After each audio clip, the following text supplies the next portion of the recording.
What's up, YouTube? Hope all is well, man. Hope everybody is having a wonderful evening or whatever time of day you may be watching this, man. I hope you're doing well. Welcome back to another episode of The Story of, if you don't know, the last episode of The Story of Emmanuel Pierce.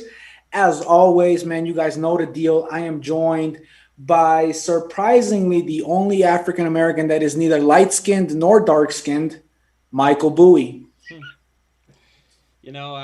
Should acknowledge you and your large amount of work that you've done, because not many people know that you were actually a background extra inside of the movie Selena. But that's neither here nor there. Cheers to that. I want to thank Manny Pierce for being here. It is the Thank you final so much for episode. having me. I didn't say speak yet. You don't get to say Thank you thank you. so much for We'll having me. get to you I here in a just want to second. say thank you to both of you for having me on the show. And in the words of a wise man, He's that telling me. bald head should have done to the glare that's coming off of it. You can't see me. My time is now. Well, as I was just telling the audience, this is your final countdown, your final show, the last hurrah for you, Biz Marquee. No pun intended. Too soon. Yeah, However, Yes, bro. yes, it is too it is soon. too soon. Too soon. I don't care. So it is your final countdown, the final curtain for you, Biz Marquee. We've talked about a lot. We've learned a lot about where you've come from, how you grew up, your schooling, your family, your life in general. The last episode was something that was huge when we found out that the person that you know as dad, his father, Mhm, who was in prison for murder for life. You mhm. found out when talking about in the last episode, he's not your real biological father. Mhm. That's crazy to me. I'm still trying to wrap my mind around all of it, as I'm sure Lagunas is as well. Um, but we're kind of surpassing law school a little bit. We're kind of looking at how it ended. You graduate from law school, but you still have to pass the bar and everything else to become Mhm. a lawyer. So we're looking at how things were. How was life finishing law school? What was that like for that? And what was the first things that you kind of started to do or had to do coming out of law school? So, finishing law school, my last year of law school was pretty good. I mean, I was already acclimated to school, so the school process really wasn't um, too much, I would say, or a burden or anything like that, because I had been, doing it for a couple of years now, so I knew what to expect and what to do and kind of all that other stuff. Most of my time, my third year, was just kind of looking for a job, really. Applying for jobs everywhere that I could, You meeting can with apply for counselors and jobs different even people though like you that don't about pass the bar. jobs. And, nothing ever really materialized while I was there. You can Uh, apply for jobs even though you still had to take the bar. yeah, so they hire you and it's contingent based on you passing the bar. I see. Or some firms, they'll keep you on, but all your work has to be supervised until you pass the bar. And for Um, those of us who don't know, what is the bar? The bar exam is a test that is distributed by your state. The requirements for the bar exam and what they test on can be different for every state because every state has its own laws. So Okay. basically, it's about, I want to say, 200 It's a 2 day test. 200 multiple choice questions on the first day, and then like 15 essays on the second day. So it's a 2 day Okay. test. You have to go to, if you're taking the bar in Michigan, you have to go to Lansing to take the test. 2 day test, uh, and it only happens twice a year. So you really earned that degree. You really earned it. Like Yeah, that's you have to earn it. It's in February and one, I believe, in, I want to say, August or July. February and July are the two times that they do the bar exam twice a year. Uh, so most of my time was spent looking for jobs at the end of my law school career. Like I said, nothing really ever like materialized or anything like that, especially because I had been on a track to like do criminal defense And like, although like, the work itself isn't super challenging, and like I have a gift for standing up in a courtroom. Like I've had many professors and different people tell me that, and just doing it in general. Right.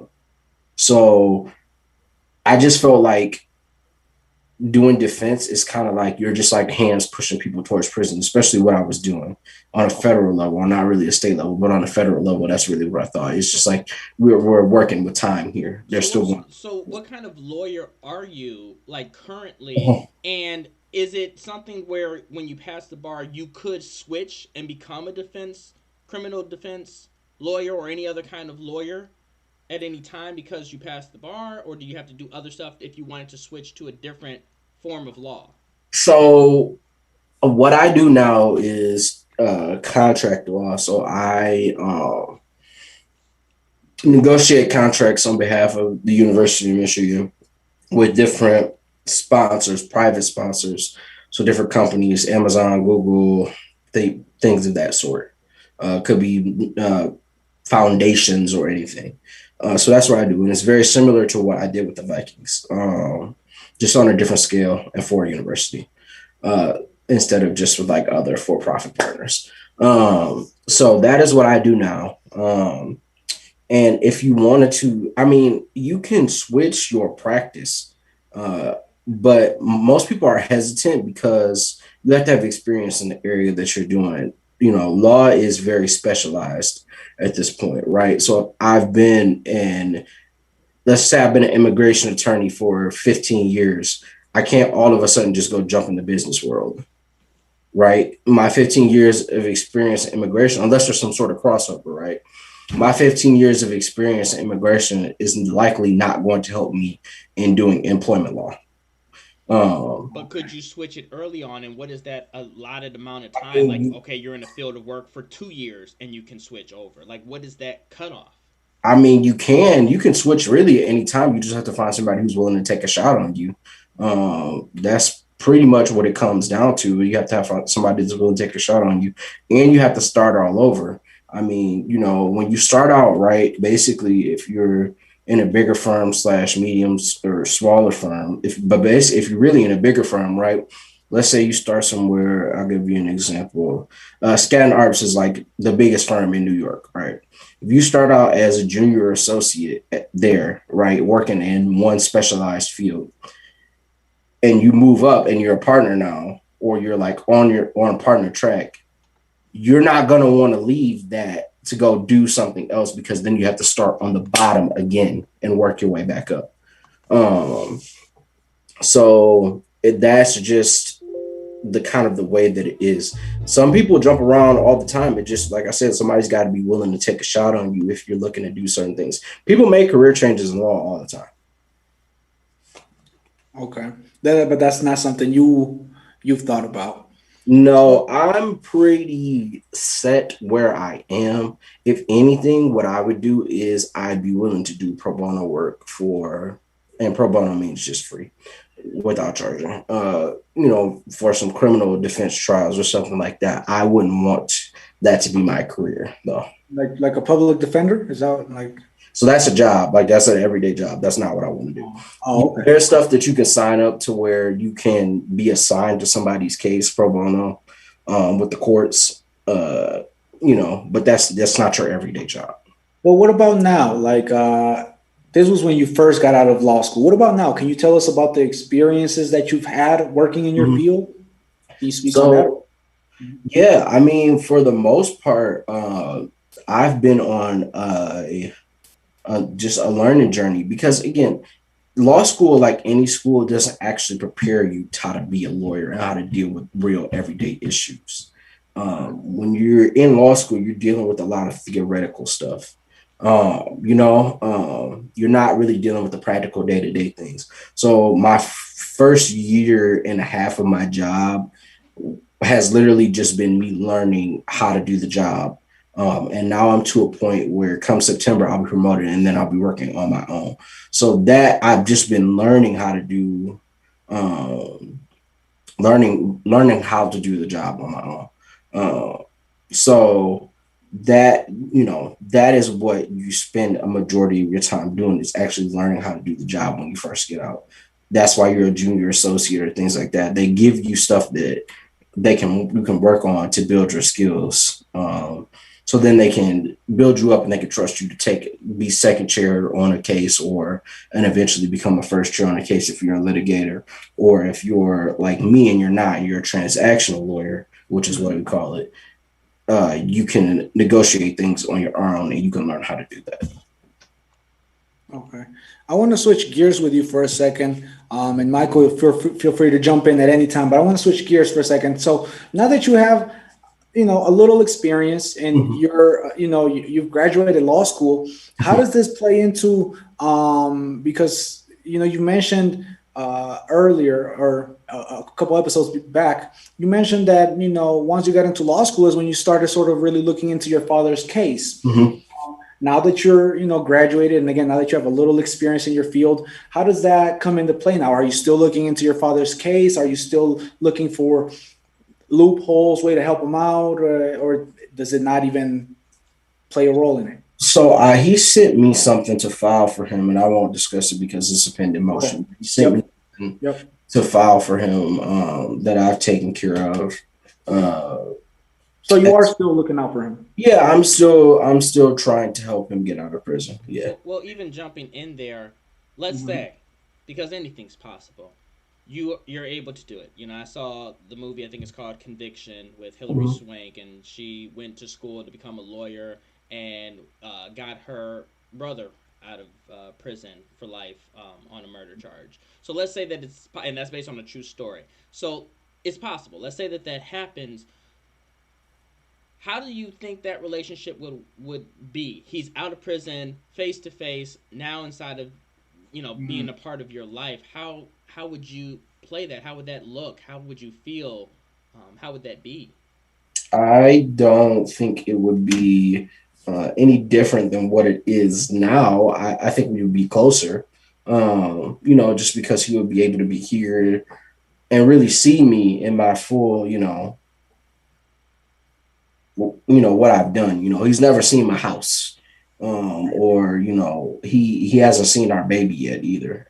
So it's just kind of like a lot of stuff. He would be closer. He would be more involved. I feel like, in what's going on.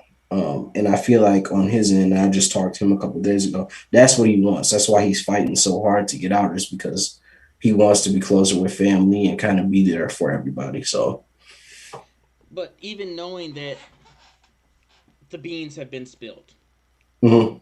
that you now know he's not your biological father. He took on that responsibility because whatever reason, maybe felt obligated to, maybe thought that you needed to have that person. He's still, fighting to be a part of your life and doesn't have to. Mhm. So, first of all, that's commendable in itself. But to get out and say, well, you now know the truth. I does that how does that make you feel? Like, It doesn't bother me. Honestly, I've let that whole situation go just because, like, I, is it messed up to be lied to? Yes. Was it a messed up situation? Yes. But I've kind of dealt with my feelings on it, just because, like, I know people still love me and want the best for me. And that was what that whole lie was spawned out of. Just wanting the best for me. It wasn't out of a place of trying malicious intent or trying to hurt me. It was people wanting the best for me, her wanting the best for me, and then making a decision, although it's a lie, to try to do something that was the best for me. So no, I don't harbor any feelings about it anymore. It's just kind of, it is what it is. It's another truth of my life that I have now. well, you said that if he got out, your relationship would be the same as what it is now. But what is it now? This day, what is Mhm. your relationship now with him? Well, we talk pretty regularly, I would say. He calls maybe once or twice a week. When he can, or when he can get a hold of me. He has my schedule, so, and my schedule can change from here and there. So that's a part of just me living life and him being on the inside. But we talk way more frequently than we ever did. Um, and we write more. It's just a better overall relationship. I would say the communication is better, for sure.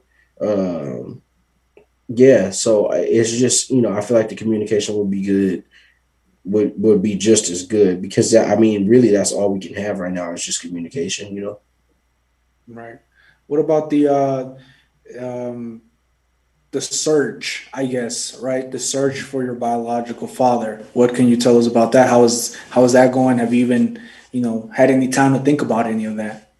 Yeah, so like I said last week, I did an ancestry DNA test, and I Mhm. reached out to some people that I found out were second or third cousins, that I didn't recognize from my mom's side of the family. And I Right. reached out to one guy and I asked him, he was an older guy, I asked him if he had a Raymond in his family. He never really answered that question. I asked him, he had a family tree on there. I asked him, could you share that to me?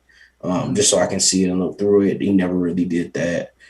So then I got another match with somebody, I want to say about 6 months ago. And I Okay. found him on Facebook and I just sent him a message on Facebook saying, hey, my name is blah, blah, blah, blah. We matched on Ancestry as like second or third cousins. I don't know who my biological father is, and I'm looking for him. His name is Raymond, and I know you're not related to anybody on the Pierce side of my family. Do you have somebody in your family named Raymond? He said no, but he and asked for a picture of my mom and said he would send it out to his family and let me know if he heard anything. So I checked in with him about 4 months ago. He said he hadn't heard anything, and then I reached out to him a couple weeks ago. Still hadn't said he hadn't heard anything. So, I mean, I am trying to reach out to people and use the resources that I have, but I don't want to. I don't so want to be. far we haven't got anything. Yeah, I don't want to be. I hate being that negative guy, man. I hate even having these sort of thoughts, right? But it's reality. Has the thought come across your mind that he, maybe, I mean, things happen all the time, that he may Mhm. be diseased at this point, that, it just won't happen, that, he just won't turn up for whatever reason. I mean, again, he might be deceased, he might be, who knows? He doesn't want to be found, things like that. I Yeah, just something. it's a part of reality, and it's crossed my mind, but at the same time, for me, it's just like, okay, I have somebody who cares about me and wants to be a father to me. There Having you go. somebody finding him and just being able to tell him the truth would be nice, but I could live my life, um, you know, without the regret of ever meeting him, I guess is what I could say. Meeting my biological father. So it's not a huge deal, but I'm still putting in the effort to at least try. Well, let's build the hypothetical because I built the hypothetical from that example with conviction. If Mhm. the person you know to be dad or father got out of prison, let's build the hypothetical because it shows that you are actively still looking for your biological father. Mhm. Now, you actually maybe one day, hypothetically, maybe you find him. Mhm. You find where he is. Maybe he's in another state. Would you go to that other state? Do you want to meet him? Would you reach out? What would happen if you guys came face to face? What are things on your mind? Questions that you would want to ask him face to face, man to man, if you guys ever met? So I would reach out, and I don't think I have a ton of questions. I would just tell him, "Hey, you know, I'm your son. Like, I'm your biological son. Um, I don't, the only question I would ask is, did you know that you had another son out there?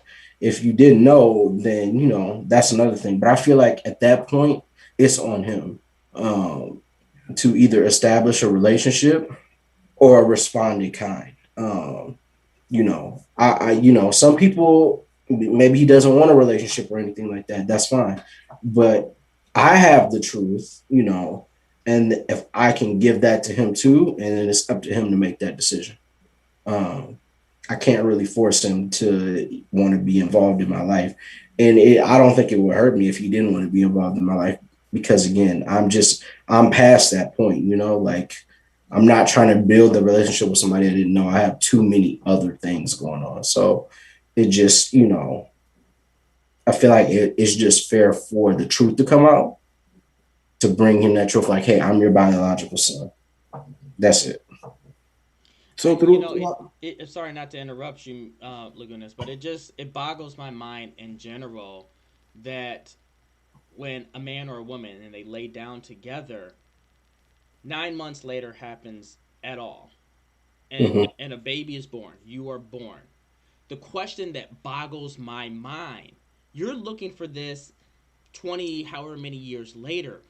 Why was that not something that was investigated upon via your mother or anyone to find out who this person was that long ago? Well, like I said, they at the time when they found out she was pregnant, they looked for him. They went back to the house where the party was at. Yeah, but there's so many people that are at this party. Nobody They 20, talked to the 30 years people. years later, like They before. talked to the people that were there. Nobody said. So this was a stranger that just showed up. I don't know. I don't have the answers for you. They said they talked to the people that were there. Nobody could tell them where he was. They knew who he was, but nobody could tell them where he was, where he lived, anything like that. They said somebody gave them an address. They went to that address. Nobody by that name was there. So, like, it just, it was what it was, man. It was what it was. It's yeah, it's uh it's a crazy, unfortunate story. I know that there's a lot of stories out there of individuals that don't know who their real mother or father is. Adoption or whatever the case may be. There's so many different stories like this, and I don't have many friends that had that. I have maybe some people where the father walked out of their life, but Right. nothing as wild as your story. And you've endured a lot, and we've learned a lot about your story growing up. Right. Um, and Yeah. go ahead. Yeah. No. You know, I don't want to make it seem like my life was all negative. I was a spoiled kid. I had a lot of stuff. I had a lot of positive things to go with the trials and tribulations of my life. That made me a better person and made me who I am. Well, and just you're even looking at what you've gone through to grow up, you were a young kid pushing teachers, and you've Mm-hmm. grown up to a lawyer, Mm-hmm. you know, and not one that's just managing the adult life and a family, but one that's still constantly fighting for somebody that is not their biological father, while also fighting for someone to find someone that is. Right. So that's commendable. And for me, I know you, and so that just even goes in tune with the fact that you and I know what kinds of things you and I do together. Mm-hmm. So to bring that kind of assistance to my company, I wish that Bowie Films, cheap plug, and or the story of cheaper plug was a bigger success and not just 250 subscribers. Because imagine if this had 250 million, so many people would hear your story, and that might open the door to possibility. Someone sees the picture, here's the story, and says, I Right. know that kind of thing, and that assists with you finding out who your biological father is. That's just Right. such a Right. Right. great thing, in my opinion, about the story of. Were you about to say Yeah. something, Lagunas? I do. I have one thing. If you're done with your little monologue and unpaid sponsorship plug, um, I guess I just here's the thing. I hope I'm not putting too much information out there, right? But Manny, you are a father, right? Yes. And I just want to know what it means. I'm not a father. Michael sure as hell is not a father, not with that face.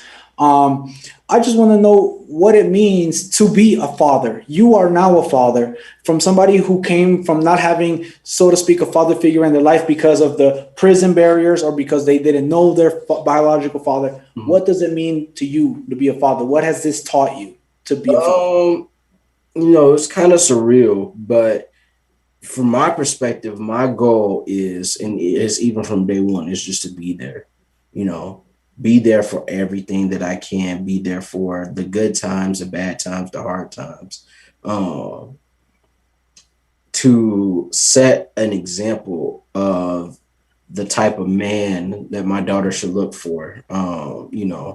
The type of relationship she should have. To help guide her into, a toddler, uh,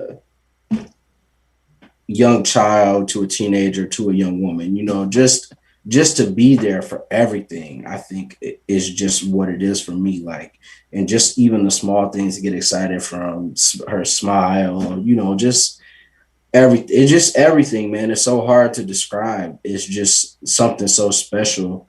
And I'm so blessed because not everybody has the ability or is able to have children, and I was blessed with a child that I feel like I love unconditionally. So it's been surreal. It's been crazy.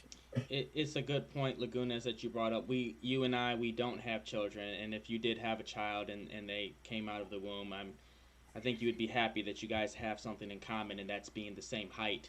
But the thing that I do want to point out is that a child, your child, Mhm. when they come out, she'll grow up and she'll know she had a mother and father. But the question may come up: who's your mother and father? Who's my grandparents? Yeah, Do I yeah. have grandparents? What would be that truth that you would share? Would it be that truth, the story that we've learned here on the story of, or would it be that same kind of not lie to you, but tell you something different to protect you because they're at No, that young age? no, because it didn't help me. My thing is, and this is, lying doesn't help because then you have to explain the truth. People get heartbroken. It's like the Santa Claus thing, right? Sorry, children, cover your ears. Um, Manny, that's you. Cover cover your earmuffs. Earmuffs. They're very good. Go ahead. Go ahead. We're listening. I'm listening. Santa Claus is not real, right? But we lie to our children and tell them they are, and that he is. And then when they find out that he's not real, they're mad at you because you told them this story. You made up this story that you told them. Well, you Well, didn't make up the story. You had the well, story told to you. yeah, you kept the lie going. But they get mad about it, because they believe in it so much, like the Tooth Fairy, Santa Claus, all that other I'm stuff. still pissed about it, actually, when we think about it. Yeah, see, so I just have a policy of not lying because I know what that did to me. I got upset. I got so upset and hurt by it. And so it just wouldn't be fair to her for me to lie to her. When a question comes up, I just have to be truthful about it. Well, you know, this is your grandmother. This is your grandfather, and then you have a biological grandfather who I don't know who. Maybe at that time I do know who he is, and maybe we're having a different conversation. So I don't know, but it's going to be the truth. And Um, one final hypothetical that I'll build, if that hypothetical, you meet your real father and you guys connect a bond to talk, would you want her to meet your real biological I father? would have to meet him first, and I would have to get a sense and a feel for who he is as a person before I bring my child around him. And it's the same thing because from my perspective right now, he's a stranger. You get what I'm saying? And so it takes time to build that foundation. We don't just bring anybody around our you know our kid. Would If he was a good person, would you want her to meet him? Yeah, if he was a good person and I felt like I could trust him, yeah. Yeah, I think that it's a part of it's his granddaughter, whether he knows it or not. Well, we have opened a door that is not shut yet on the story of Manny Lagunes. Looking at everybody that has tuned in and It's every many episode, years. huh? I'm not the I'm goodness. sorry. I I'm caught it. I caught it too. I caught it too. Caught it too. I know. Manny, you don't have to jump in there. Don't get short with me. But Michael, all brown people do not look alike, okay? it's questionable. I'm thinking maybe we should actually put our names underneath all of ours in each episode, just so that people can tell us apart. But yeah, I just want to thank everybody for tuning in to the story of Manny Pierce, not Lagunas. each week to learn more and more about you and your life. And like I said, it's an open door that's not shut Yeah. thus far. I want to thank everybody for tuning in. Please don't forget to like, comment, subscribe. Like I said, this show, this Thank you all for channel. having me. I just want to say thank you all for having me on. I've had a blast, and I appreciate it. No quips coming, Michael. Go ahead. Yeah, I'm kind of surprised about it. But looking at everything that we've endured, we've learned a lot about you, your story, and everything. We've laughed along the way. We've had our good moments and our bad moments. We had our moments of laughs where we just sat here and listened to music. Okay, see this worked last week, Michael, but I'm gonna let you know like this. All right, I need you to no put the finger down, put the finger down, Michael. I need to I mean, get. I can keep it going on, but this has been serious. On a serious note, one of the greatest experiences. To have this show, and I really hope that it blows up to something big because you don't know how many new doors it can open for other people, how it can help other people heal that going through the same kind of experience. So, um, uh, you thank us for being on the show, but we thank you for being here and sharing your story. I think it takes a lot for someone to get personal about the things that go on inside of their life. Manny Lagunas and myself, we shared our story. Lagunas' story was a little bit more intense than mine. But we all have our trials and tribulations for what I talked about. I think that yours was a little bit more of a serious topic. I had serious things in it, but What was yours about? Um, oh, is uh, there a joke coming? Oh, even though we said there's no jokes, He that's fumbled it. He fumbled it. amazing. He what was fumbled yours it. about? I thought we were done, but How to I lose? guess I'll go Is back it to the your journey? music. Is it called? Is it your journey from Journey hair to to what? bald? Let's hear it, Biz Marquee. Uh, it, is it your journey from bald to Rogaine? Is that what it's called? That's your that's From your bald to joke. Rogaine? That's your joke, Scruff McGruff. Okay.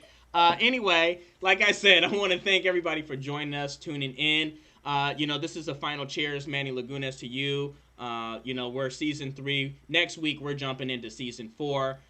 It's been a blast and a pleasure. Thank you, everybody, for tuning in with us. And don't forget to check us out next week on The Story of.